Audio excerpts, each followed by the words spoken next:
has started. Good afternoon. For those that don't know me, my name is Derek D'Orazio. I'm the Compliance Officer and Branch Manager at North Carolina Emergency Management, NCEM. We are a division of North Carolina Department of Public Safety, and we are the sponsors, if you will, the managers, if you will, of the CBCG grant program. That's the Capacity Building Competitive Grant Program, CBCG. And this information session is for subrecipients, FY23 CBCG, FY23 CBCG grantees, those who are receiving the grant through NCEM. Others are welcome to be here, but it's really geared towards those folks who are receiving the FY23 CBCG grant, and of course, field staff and others involved with the grant process. Okay, next slide, please, Janine.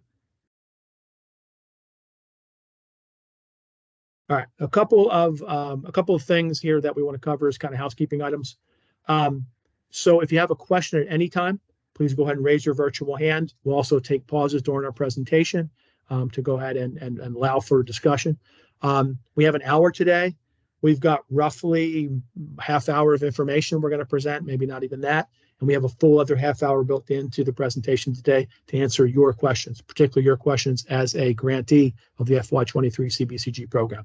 So we really want to be here to answer your questions as we implement this program and move forward. That's our primary purpose, but we do have some information to present up front.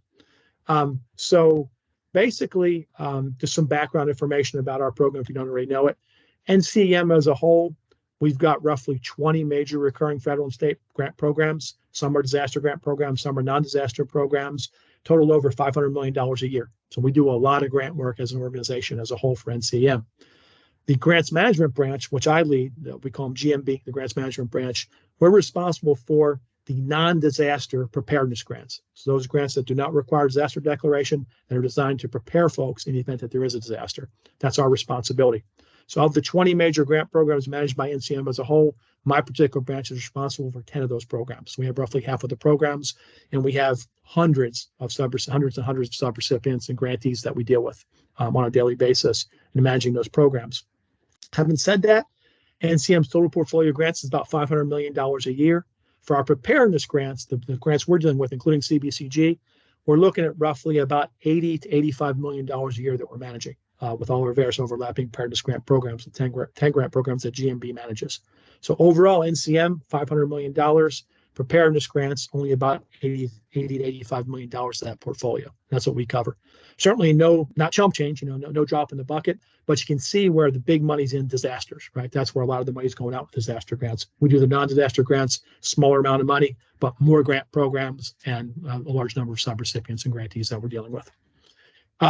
So CBCG kind of follows a natural grant life cycle that all other grant programs do. Many of our grant programs are federal grant programs. This happens to be a state grant program paid for by the state legislature and state appropriations, but it's kind of the same life cycle. It starts off with a notice of funding opportunity, and then we receive the award as a state, or we receive the appropriation as a state. So we've already have those funds for the 23 CBCG program. Then we go ahead and solicit applications from our grantees. So we've already done that. Y'all have applied and successfully been awarded, right? You've received an award letter and been awarded your funds for your projects. Now, some folks may have received full funding for what they asked for, but a few folks who were selected may have received partial funding. You might not get all the money you asked for.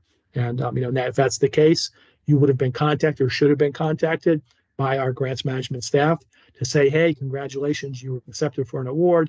However, you only got partial funding. Please submit an updated budget, and an updated scope of work for your projects to reflect the actual money you received for those folks that did that. For everybody else would have got full funding, you receive an award letter. And then the next step in the process after that, you receive an MOA or a grant agreement that lays out the terms and conditions of what you're required to do as a condition of receiving this money.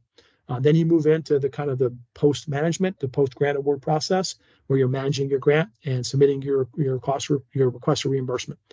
So this is how do you get paid once you have an MOA in place. We're going to talk about that today as well. There are certain reporting requirements that occur throughout the grant lifecycle that you have to comply with. And then there's a closeout process at the end once you reach your final grant balance of zero or deobligate the remaining funds on your award, and all your reporting requirements are met, all your other requirements are met. We will close you out. we'll give you a single page letter saying, congratulations, you've closed out your grant, you are done.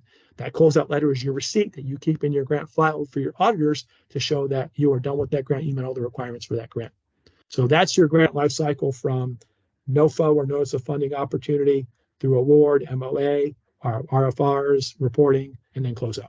So right now in this process, you all would have received your awards and MOAs, and hopefully you'll be ready to start submitting RFRs soon if you haven't already done so. And just one quick cautionary tale here. What we're describing to you today is processes that we're using to manage the CBCG grant program as we speak. We largely do this kind of via email and exchanging documents via DocuSign.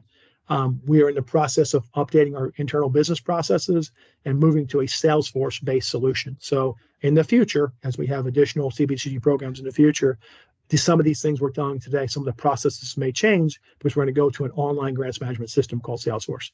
But for now, and for the next year at least, we'll be doing this kind of email and DocuSign based way of doing business for the grants. Not the most effective or efficient way to do business. We realize that. That's why we're moving to Salesforce, but it's not yet implemented. Okay. And with that, Janine, I'm going to turn it over to you because I'm done my introduction. Thank you. Great. Thanks so much, Derek. Thank you all for joining. We are really excited to start our fiscal year 23 CBCG program for this year. Let me just give you a little recap. This is right now has been a 2-year program. So year 1, this shows we were awarded $3 million and what we awarded out. And year 2, we're at $5.65 million, and this is where we're working now.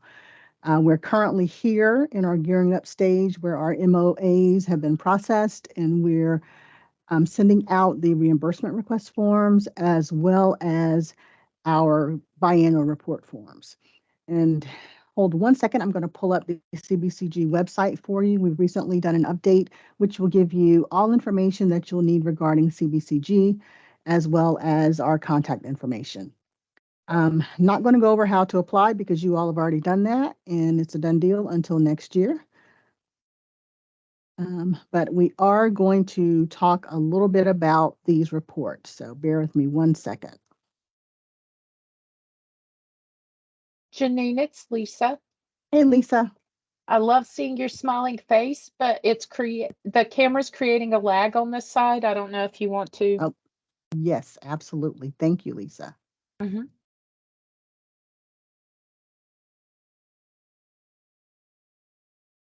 Is that better? When you move the mouse around, I'll be able to tell. Yep, looking good. Okay, great. Thank you. So this is the question that I've been getting all day.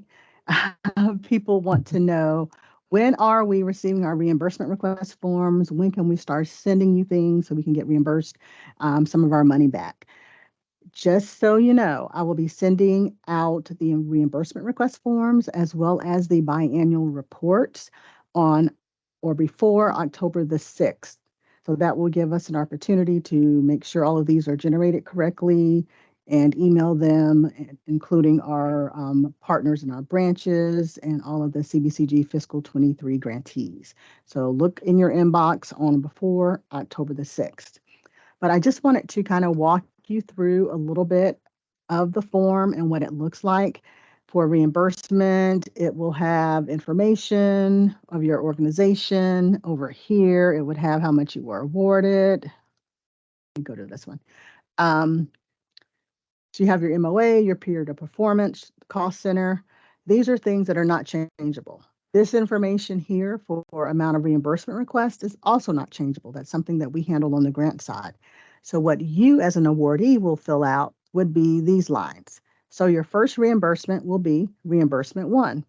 So if you have equipment, $50,000 in equipment and training for your initial budget, say you're going to spend $30,000 in equipment and $45 in training for a total amount of $75,000 for the amount to be financed. This is how you would complete the form. Then you would go down to the detail here to list the vendor, the invoice date, the attached proof of payment type of document, the invoice amount, the equipment or reimbursement category, invoice number, and a brief description of whatever it is you purchased. And then over to the right, the reimbursement amount. One thing I want to just remind everyone again, that we do not reimburse sales tax. So just remember, you are eligible to get your sales tax reimbursed at the end of the year through your tax process, but we will not pay sales tax. So if you have a credit card statement and you paid sales tax on it, and say that's a part of this $50,000, the reimbursement amount would have to change to not include the sales tax. Same thing if it was something for someone went to EMI, they did some training, this is what they wanted to be reimbursed. Well, one thing that would flag me on this reimbursement is that the total that they're requesting is $100,000 on the reimbursement detail, but here they're only indicated they're requesting $75,000. So this is one of the things that I will look for when we review these and approve these for payment. So all of these numbers must coincide, everything must link up before we will be able to reimburse it. Cannot reimburse sales tax. Also, here's an example of some types of receipts. This is, I think, everyone's most preferred version. If you have a canceled check from your bank, you purchased something, you paid for it via check. Now you have the return check. So you have the front information and also this information that's important right here that says when it was processed or when it got to the processing center. Also, we've learned that a lot of our local counties utilize the Munis system that would give an entire accounting history of CBCG funds that were received when the grant was received and how the funds were expended. That is also fine. A ledger type report, canceled check report from your bank. These are things that you need to submit to support your invoice. Here is a credit card, bank receipt, monthly statement, as well as a point of sale receipt. You can also submit these, just keeping in mind that sales tax cannot be included. And you would have to submit a credit card statement to support this point of sale receipt. Okay, do I have any questions regarding the CBCG reimbursement request form? Janine, can you clarify when you say sales tax is not included, that also goes for any equipment that may be on an invoice that's not approved for that project scope of work? Is that correct? Exactly. That is correct. Now, for example, if you purchase something from Amazon and there are 15 items on that Amazon invoice, please highlight and detail the items that you are submitting for reimbursement. And you should only submit equipment or any purchase that is related to the approved scope of work. And that includes sales tax. We will pay shipping costs, but not sales tax. Is there anything else in the chat, Lisa? No, ma'am, not at this Okay, I time. can't see. Everyone's just typing in their names so that we know who's present. Awesome. Thanks, everybody. Are there any CBCG recipients able to hang on? I know a few people said they were trying to get on this afternoon. I'll have to follow up with them on that. Okay, Columbus so County's here. Teresa, Hey, Miss Janine. hi. Thank you so much for showing up. We appreciate that. Welcome, welcome. Thank you. Yay. Okay, so let's see what else. Hey, Janine, this is Yes, Derek. sir. I think Lance has his hand up. Lance, do you have a Okay. question, sir? Lance Swindell. Go ahead, sir. Mr. Swindell? No, I was just saying that I was present. Thank you. Would you pop your name in the chat for us, please, sir? That's for our official record, if you don't mind. And thank you so much to our multi-hazard field planners who are joining us. They work so very closely with the grants team, with our local partners, and they do such an amazing job. So thank you all so much for all your support over the past years. All right, so the next thing I'm going to talk about the biannual report. Last year, for fiscal year 22 CBCG, we had quarterly reports.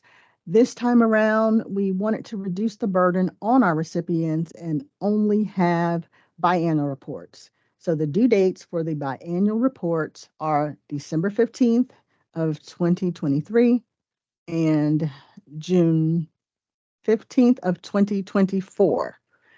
And again, you will get these two documents by October the 6th when I email them out to you with your congratulations email.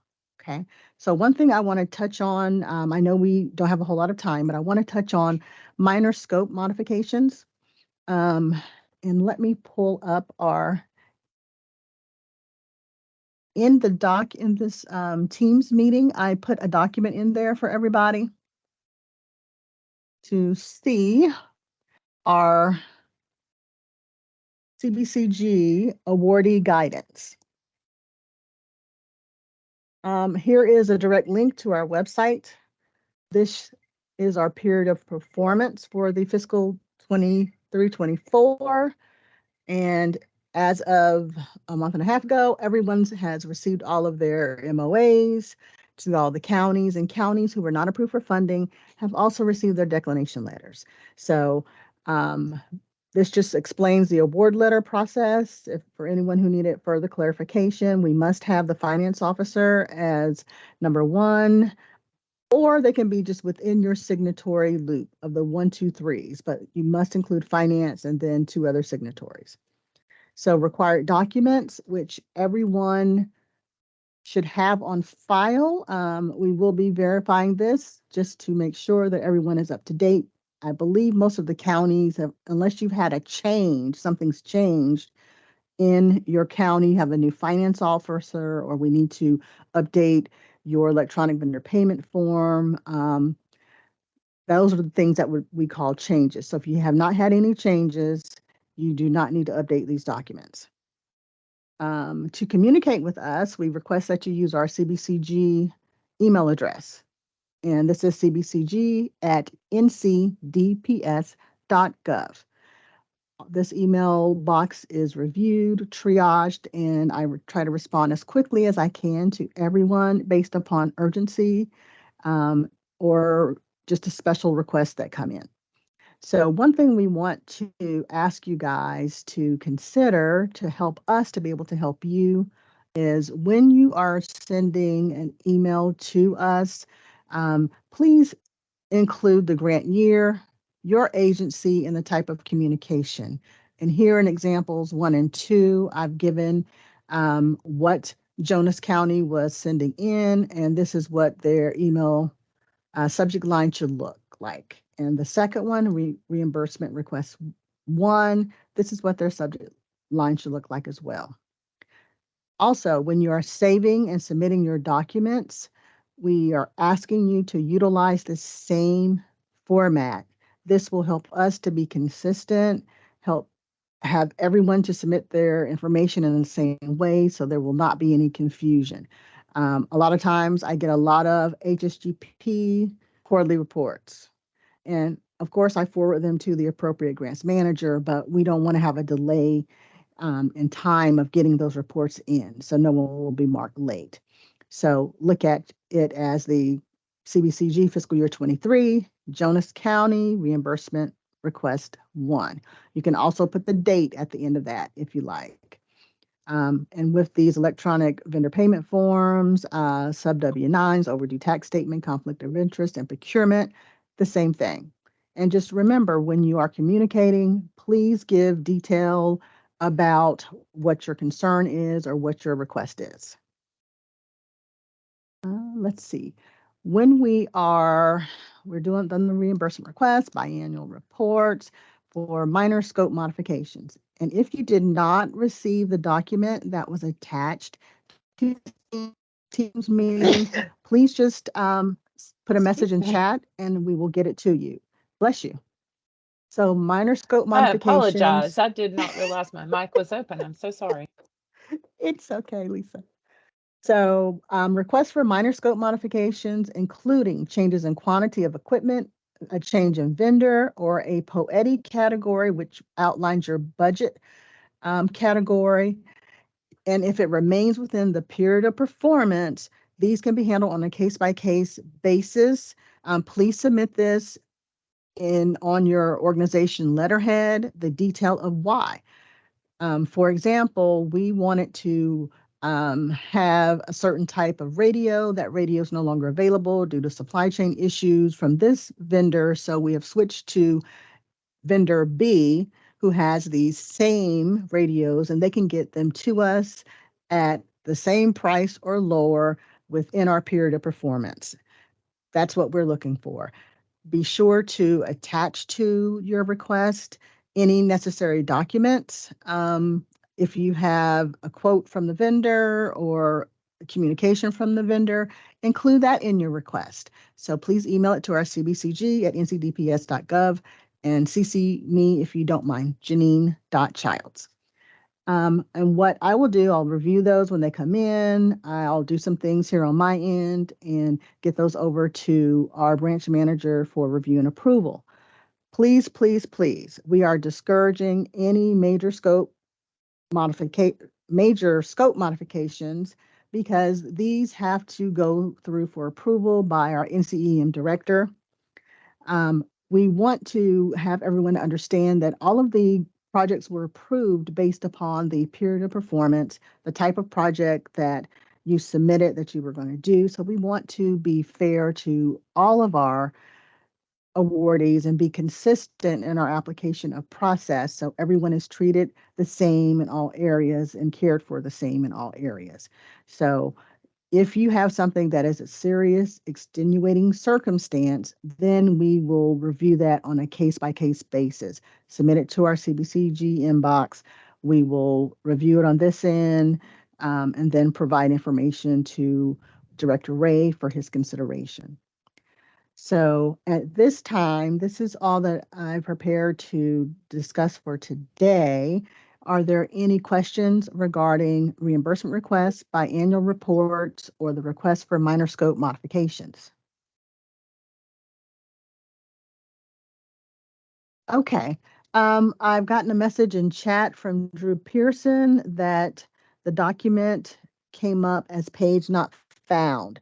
I will drop the document here in our chat, but it's also in the Teams meeting. It was just put up on the website this morning, so let me check on that, but I will get it out to all of you this afternoon. Yeah, Janine, this is Derek. I think the link on the website is broken. I think Brian might have not posted that correctly. Goodness. So yeah, if you can just drop the document in the chat here, that would be useful.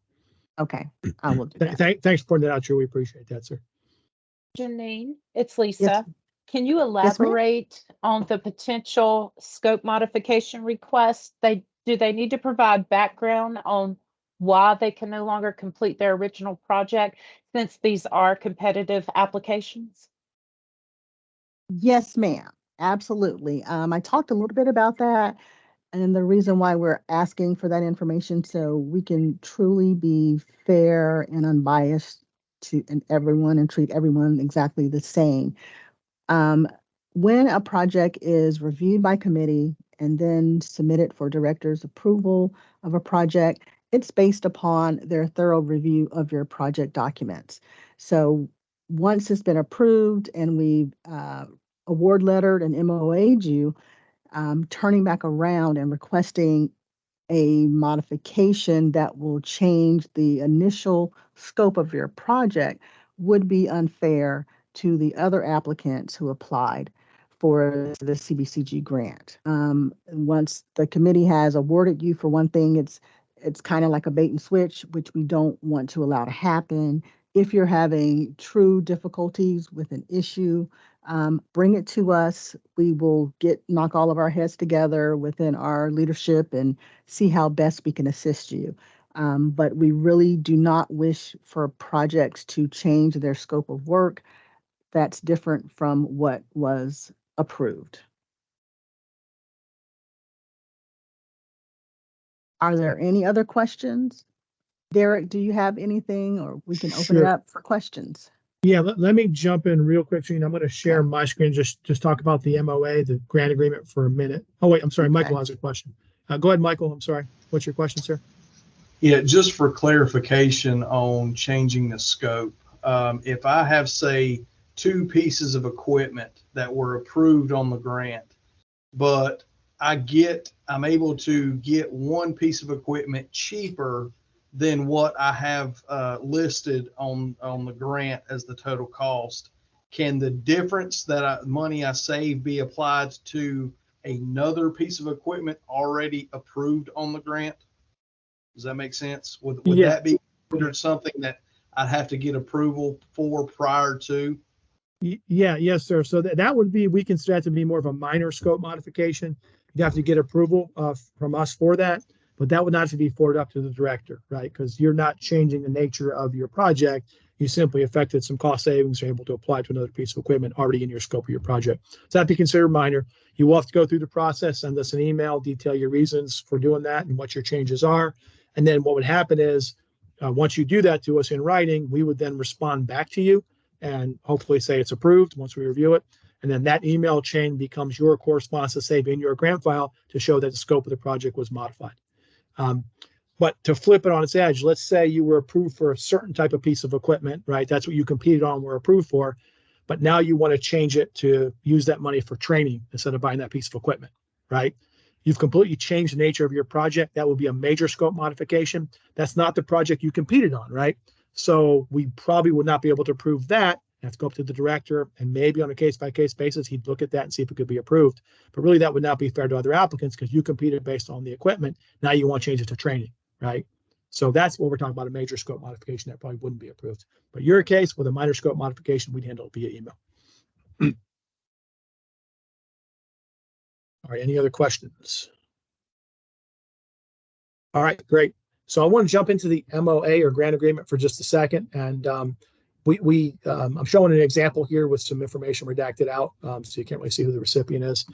Just a couple of things to point out on when you're reading these MOAs, or hopefully you're reading the MOAs, not just signing them. If you're reading before you sign them. Yeah, it's a long document. In this case, for CBCG, it's 12 pages. It's not as long as our federal grant agreements, right? If you get other grants with us for HSGP, EMPG, SLCGP, those suckers are about 17 pages currently. So this is a little bit shorter. But these are all the required terms and conditions that we have to include in the grant under state law in this case, and our federal grants under state and federal law. A lot of this stuff, may never come up. It's just kind of a CYA thing to cover us and you, and eventuality things come up.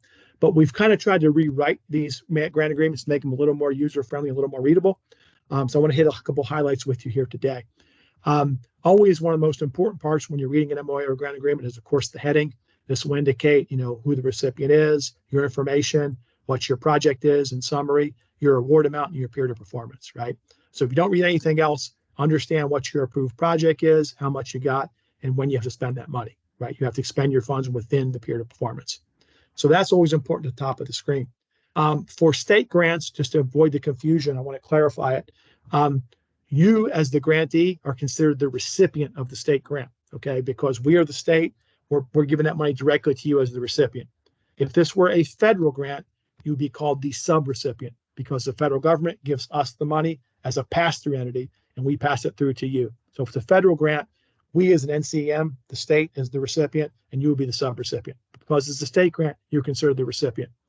To avoid that confusing terminology, we just refer to you all as grantees, right? So we kind of call you in common speak as a grantee. Whether you're a subrecipient or recipient, you are a grantee. Okay, so I'm going to call you grantees moving forward. But in the MOA, we're very technical. You're identified as the recipient. We're the grantor.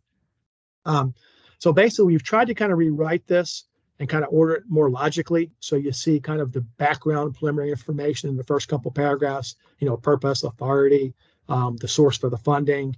But really the most important things you need to understand in your daily management of the grant is really paragraphs 4, which is conditions, 5, which is your scope of work, and 6, your responsibilities. So really, we've kind of tried to lump it here, kind of in the middle of the MOA, to say, this is your kind of daily responsibilities to manage your grant and understand what you have to do to use those funds correctly. So paragraphs 4, 5, and 6 pretty much what Janine just walked through with you in that awardee quick guide and the presentation she gave. That's kind of what is in more detail is presented in paragraphs 4, 5, and 6 of this document. You got your biannual reports, your required documents. You have you're required to have a UEID, be registered in SAM. You've got our email address here, the biannual reporting requirements. There's no match requirement for this grant, as you can see there, which is what's the beautiful thing about this grant. You've got the scope of work. Again, your scope of work is going to be attachment 1 to the MOA, right? It's your application you submitted with any amendments that were submitted. So that's your scope of work, all right? And then it's going to talk about the responsibilities that we have to you and you have to us. And here's the whole process for request of reimbursement in paragraph 6, recipient C. So that's what Janine just covered for you there. How you're supposed to manage your funds, and then going right through the kind of grant life cycle, right on through down to closeout. And this is what's required for closeout. And then here's what I talked about earlier. Once closeout is complete, we will go ahead as the grantor, as NCM, issue you a letter to show that you are closed. That's what this says right here. Here's information about how you're supposed to do your procurement for the grant. So this all goes on property and equipment, all within paragraphs 4, 5, and 6. So that's the gist and the most important part of the MOA. There's some other provisions here. As you scroll down to the MOA, right before the signature page, you have your attachments. And again, the most important attachment right here, attachment 1, that's your approved scope of work, okay, which is your approved application with any amendments that are approved. That's what you have to expend your funds on, right? Not something not related to that scope of work or that approved budget. You have to spend it on that scope of work or budget, not something unrelated to it. There's a biannual report form, request a reimbursement form.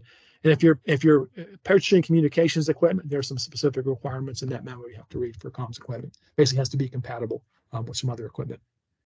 And that's it. That's the attachments. And then you go ahead and sign the MOA. As Janine mentioned, we sign it. Director Ray signs it on our behalf to obligate the funds.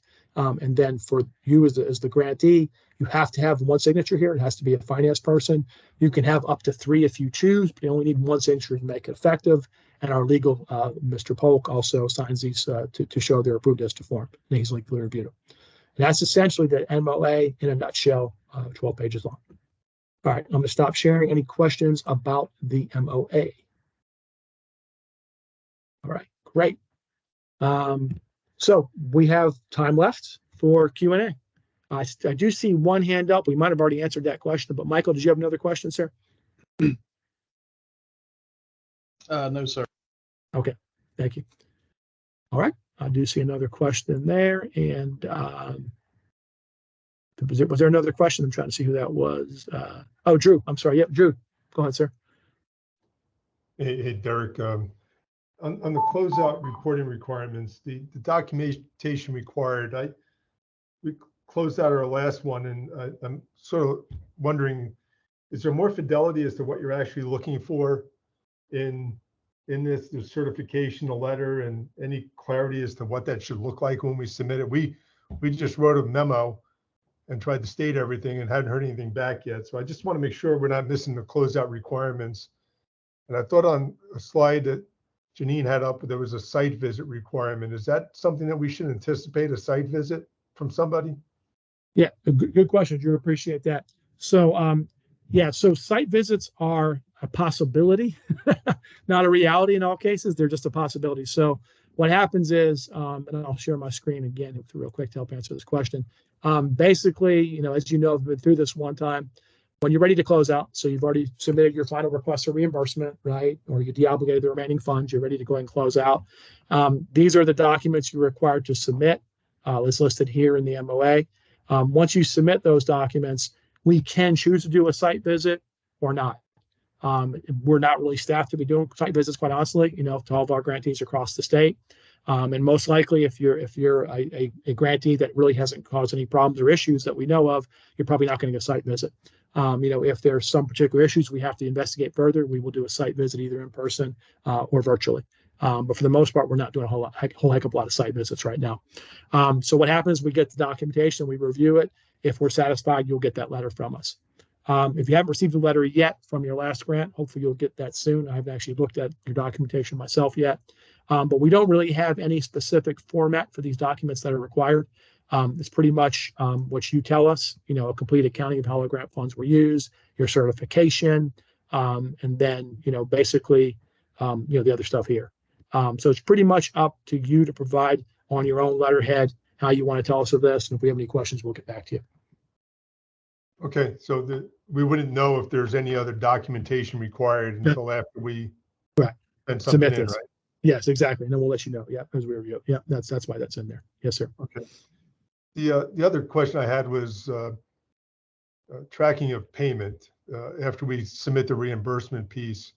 Yep. Is there a way for us to be notified when that payment has been processed so we should anticipate seeing it at a particular time? That's a great question.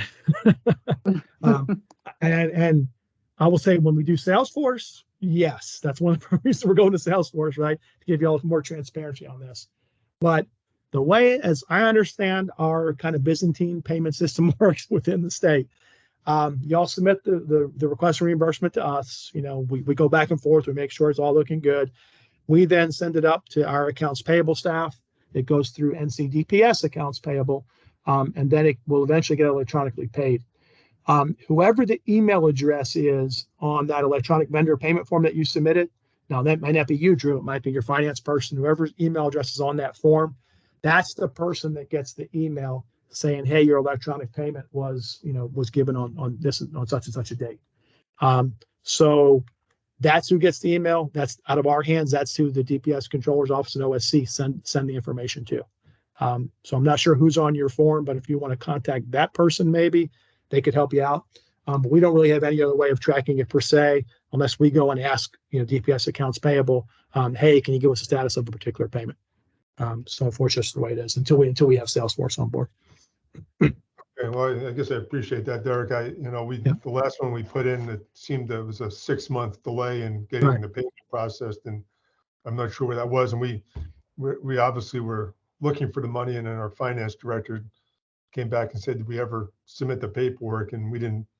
We did it, and then I'm assuming the money got to our finance department. I'll have to ask them who's on that electronic payment piece, but I'm just hopeful that we don't see the same thing with this upcoming grant cycle, because it's for us, it's a significantly greater amount of money than the last one, and we would definitely want to make sure we get timely reimbursement after we expend the funds. Yeah, point well taken. I mean, it's a reimbursement grant. We should get you paid in a timely manner, right? Because we're asking you to pay that money up front. So point well taken. Yes, sir. And Derek, if I can add, another important factor to ensure that reimbursements are timely is ensuring that all of the documentation is provided with the reimbursement request form, invoices, proof of payments, that all of your numbers are meshing up. And the most important thing is your progress reporting. So if your progress reporting is not where it needs to be, that's an opportunity where we have to reach out and say you need to get caught up on your progress report. For fiscal year 23, instead of having quarterly reports, you now have biannual reports. So hopefully that will help the process some. And if there are questions regarding documentation that you're sending, before you send it, please feel free to reach out and we can take a look at it and say, hey, please provide additional information as needed. So great point, Janine. Yep, you have to be current on your reporting requirements in order for us to pay you.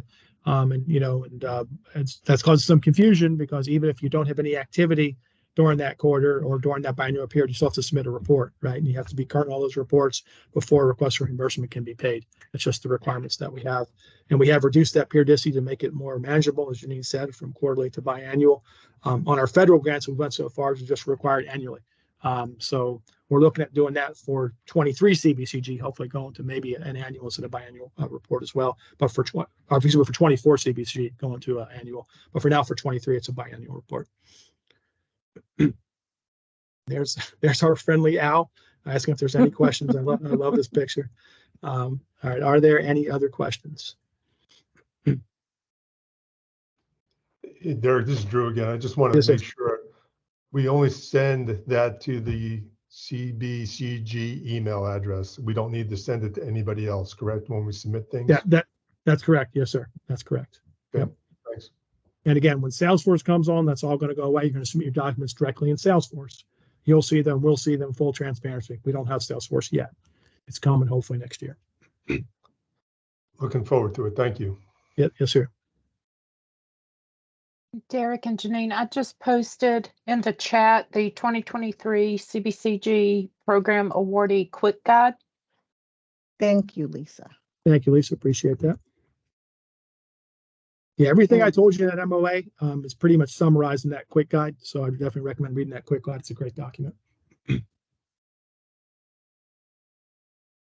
Okay. Last call for questions. Any testimonials? All righty. Here is our contact information for CBCG. I'm the primary grants manager since this program is not as broad as our EMPG and HSGP. So the additional grant managers on the team really don't deal with CBCG unless we have issues or concerns that cross into other grant areas. But feel free to reach out at any time. This is our email information. Also, when I respond to emails, my telephone number is there. Feel free to call me.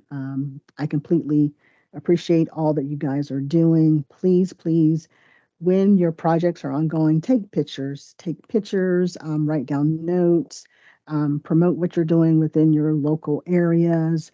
We want people to know what the CBCG grant is doing around North Carolina and how it's benefiting our local population. So take pictures, please send them to us. We want to kind of put together information pages or collages or to use them in PowerPoint.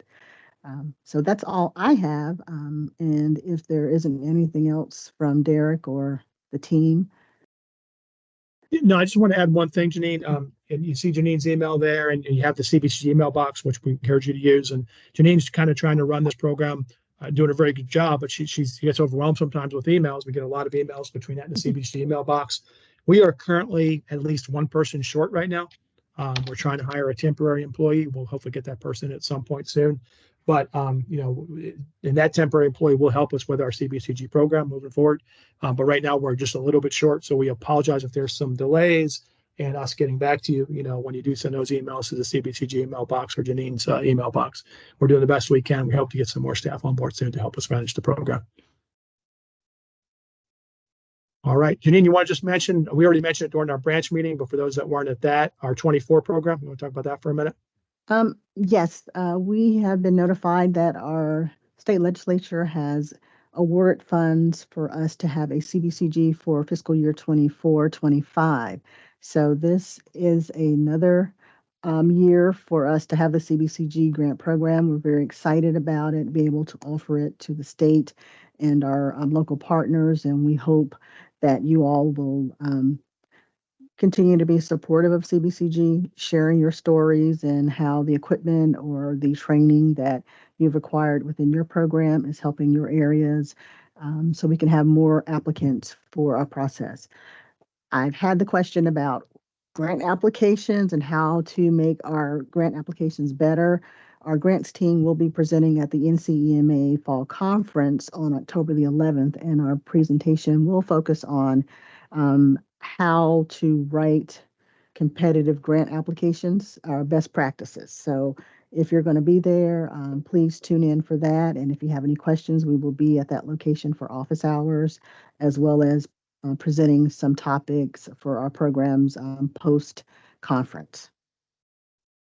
Great. And for that 24 program Janine mentioned for 24 CBCG, so we do have money in the current budget, or the well, soon to be budget, new budget with the state appropriation once it becomes law.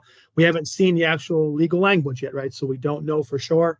But the way it was reported to us is we've got roughly $1.9-ish million for CBCG. But we believe the way it's reported, at least, and probably the way it's written, it's for the FY state fiscal year 23-24 CBCG program. Although the budget itself is a 2-year budget, so it goes FY 23-24, 24-25. The way the CBCG money is written, it's only really 1 year, 23-24. So the implication of that would be we have $1.9 million. Rather than splitting it up, you know, in a 24 program and a 25 program, it'll be a $1.9 million, essentially, 24 program with a pop ending 6/30/24, but the ability to do POP extensions into 25 until the appropriation expires in 25. So instead of having kind of a $1 million program for 24 and 25, kind of almost a $2 million program for 24, kind of run almost over the 2 years until the 25 funding's over.